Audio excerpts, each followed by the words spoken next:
Let's go now to Yusuf Erim, who joins us for more. Yusuf, one of the reasons why pretty much every other U.S. president showed reluctance to use the term genocide to describe the events of 1915 was to preserve the special relationship between Turkey and the United States. So what does that say then about this special relationship? Is it over?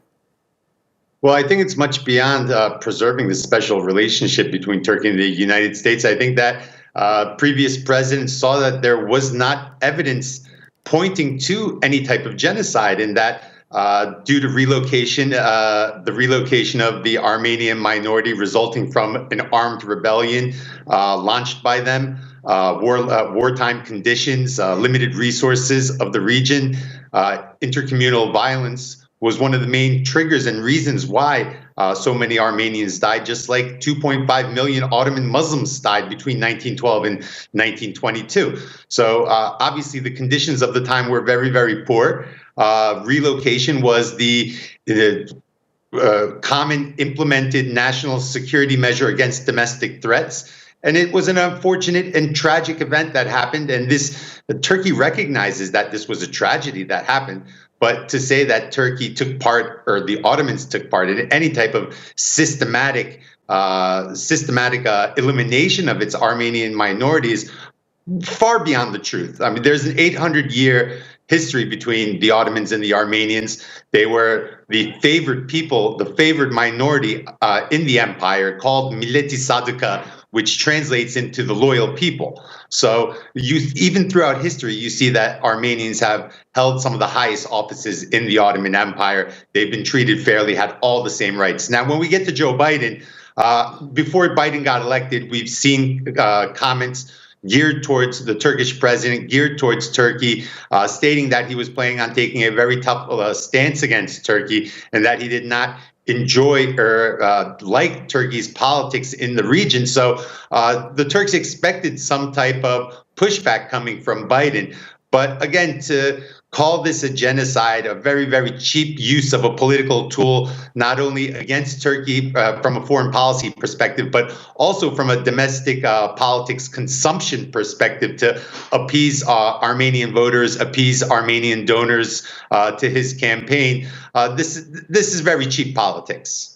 Yusuf, the State Department has stated in the past that reconciliation between Turkey and Armenia is a major objective. Do you feel with this statement from the U.S. president that the U.S. has moved away from this major objective?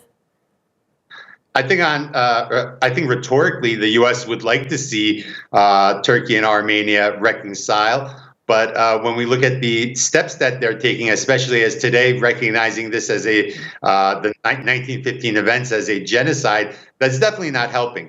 When third countries start interfering in the relations between Turkey and Armenia, historically, we've only seen these relations get worse. And I think the best example would be the events of 1915 and the period leading to the events of 1915. As I was stating, Ottoman Armenian citizens of the empire for centuries, again, through political manipulation, the promise of land, Russians, French, and English were able to manipulate this Armenian minority to launch an armed rebellion where there was many guerrilla groups, terrorist groups, the Dashnaks, the Hunchaks, taking up arms against the Ottoman state, which they were citizens of, siding with the Russians against their own state.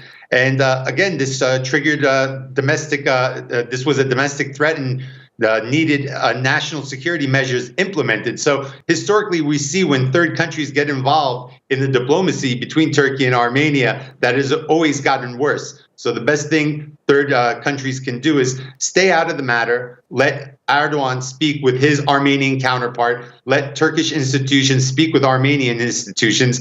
And when we see the historical relationship between these two countries, they will be able to patch it up, and they will be able to work towards integrating Armenia into the Caucasus and improving that relationship between Yerevan and Ankara.